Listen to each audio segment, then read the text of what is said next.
In a country that prides itself on principles of liberty and freedom, where's the line drawn between the rights of the individual and the benefit of the common good? This is the central focus of 1960's Wild River, set during Depression-era Tennessee. Let's explore the film as a secondary source first and discuss its historical context. President Franklin Delano Roosevelt, or FDR as he's more commonly known, was sworn into office in March of 1933 at a time when the United States was in one of its darkest hours. Millions of Americans had seen their life savings disappear overnight, leaving families hungry and homeless. Over one-fourth of the workforce was unemployed with dim hopes of finding work. FDR implemented a comprehensive series of programs to provide relief, recovery, and reform that became known as the New Deal.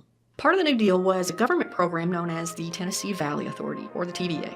The purpose of the TVA was multifaceted: to build a series of dams in the Tennessee Valley region, which would provide flood control, erosion control, and bring electricity to rural areas, all the while creating much-needed jobs. The Tennessee Valley region had been economically disadvantaged for decades leading up to the Great Depression. Years of over-farming had eroded the soil, resulting in frequent deadly flooding. In fact, the black and white footage at the beginning of the film is actually newsreel footage. Crop yields were low, and malaria affected an estimated 30% of the population of Tennessee. The TVA was not without controversy. In order to build the dams, 15,000 families had to be displaced and relocated by the federal government. This leads us to the concept of eminent domain. Ownership of private property has been a treasured part of American citizenship since the inception of the country, but it's limited.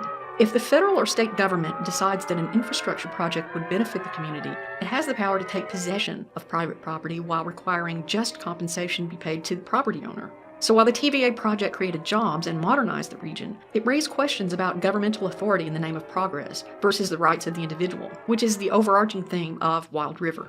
It should be noted that the movie is not based on any particular incident and the characters are fictional. The plot focuses on Ella Garth, played by Jo Van Fleet, an elderly resident of southern Tennessee struggling to hold on to the land she and her late husband worked so hard to settle. TVA supervisor Chuck Glover arrives to try and convince her to move willingly, knowing that coercion would bring bad publicity to the project. Complicating matters is Chuck's attraction to Ella's granddaughter Carol, a young widow who yearns for life beyond what she's known in rural Tennessee. Along the way, we see how the community reacts to the inevitable change brought by the TVA. African American residents found new employment opportunities which did not sit well with some local landowners who had used them as farm workers. While it's true that the TVA offered new opportunities to blacks, the movie shirks a bit from confronting the reality that black employees earned lower wages than their white counterparts. And of course, due to Jim Crow laws, work camps were racially segregated.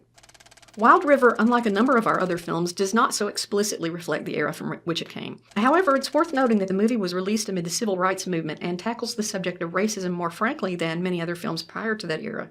It also explores themes such as ageism, poverty, and the contrast between rural and industrial America.